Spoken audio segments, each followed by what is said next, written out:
Welcome. I would like to showcase the new modal feature that's part of Hyvä 1.1.6. It's part of the Hyvä theme module. So here I've got a little example page. Currently it doesn't do anything, right?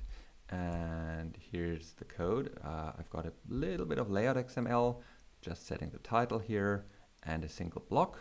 And here's the template, right? It's very empty. It just renders a single button. So let's create a modal here. The first thing we have to do is we have to load the Alpine.js that's required into the page. And to do that, we use a layout handle.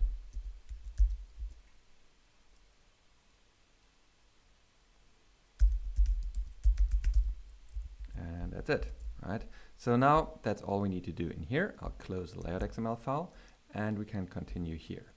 So first of all, I want to include this modal functionality into my view model. That is, at the moment, I don't even have an Alpine view model here. So let's add an xData to the div here.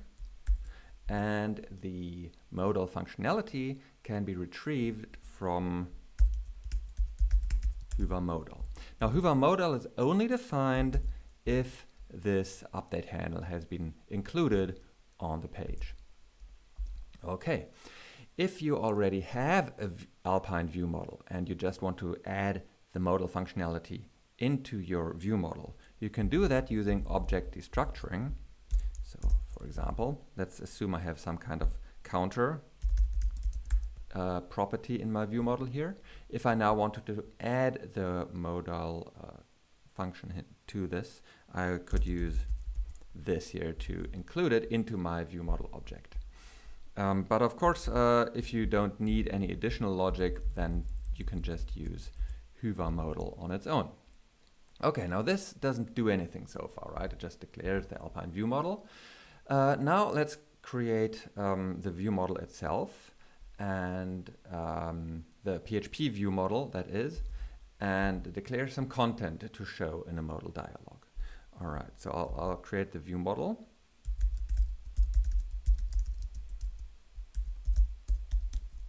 Require this one right here, Hyvä theme view modal. Modal. There it is.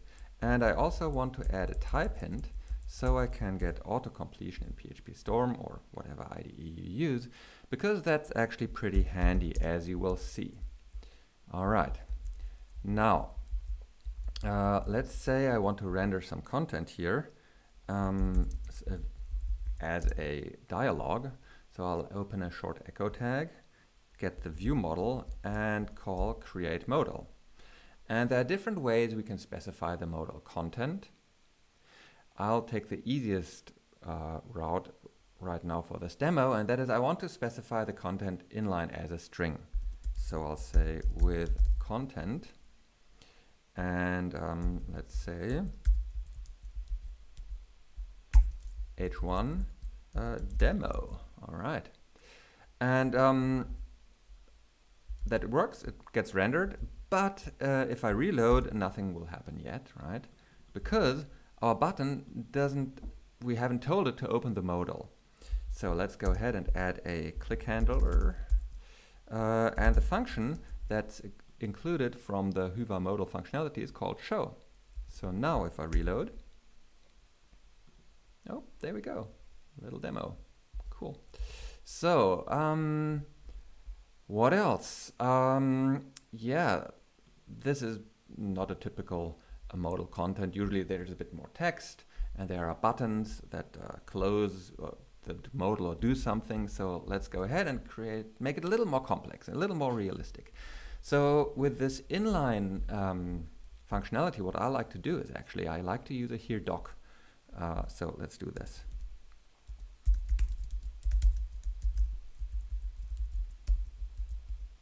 Like so. So now everything in between here can become my modal. So I'll just wrap it in a div and I'll add the h1 again. But this time I actually want to make the string translatable and escape it do proper Magento style, right? So because I'm in a string here, I can wrap this in curly braces, and now I'll use the escape HTML and the double underscore function. Holla. All right. So let's just check everything works as expected. There it is. Okay, cool. And now let's add a bit more content. The buttons that I mentioned earlier. Or maybe we'll start with a little text, like a question maybe.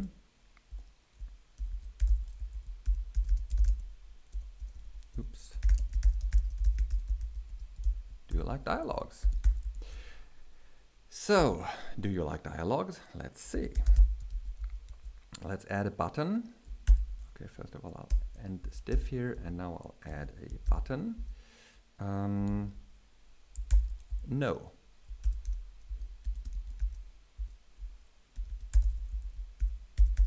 All right, so the button, I'll give it a class btn, and when we hit it, I wanted to close the modal, right? So at the moment it doesn't do anything. I can click it, nothing happens. Oh, it also doesn't look very nice yet. So to close the modal when the button is clicked, I'll add a click handler, and matching the show function, now the click handler is hide. And I would like to add a class here, let's say empty 10, just to give a bit of space to the top. And because I now also want to add a second button, I'll make that a flex container and add a bit of a distance between the buttons, gap x5 maybe. All right, now let's add a second button. This button will have the primary button color. Button primary. I'll just say alert. Do you like more dialogues? Then I'll say I like you too. Okay. And here I'll say yeah. So let's check this out. Okay. Very good. Please note here, currently the focus when I open the dialog is on the first focusable element, and if I hit tab, it goes further. But if I now hit tab further, please note, oh, look at this, it focuses the browser tab actually. So it's no longer possible to focus elements in the background if the if there's a modal dialog with a backdrop, right? So that's focus trapping. That actually comes from the very nice presentation from Austin Cameron during Alpine Day this year.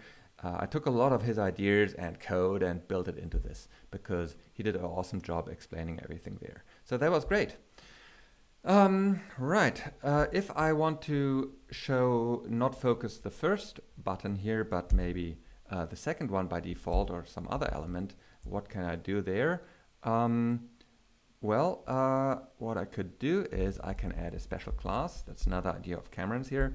I'll say X focus first on the second button. And now if I reload and click the button again, there we go. Now the focus is on the second button. Okay, so that's pretty much enough to give you an idea how the whole thing works. You're not limited to specifying the content with this with content function method. It's also possible to specify a template if you want to pull things apart a little bit, right, with template. It's also possible to specify a block name if you already declared a block somewhere in layout XML and want to use that block's output as the modal content. It's also possible to position the modal, at the different side of the page. You can enable or disable the overlay in the background. You can add styling information. Yeah, it's pretty descriptive, I think here, right? Should it be initially visible or not, etc. Now, one last thing, it's also possible to nest modal dialogues and open another modal from another modal, and if you hit escape or click cancel, it automatically unwraps the stack again and focuses the previous trigger and everything. So yeah, I hope it's going to be useful. Check out the documentation. I hope you like it.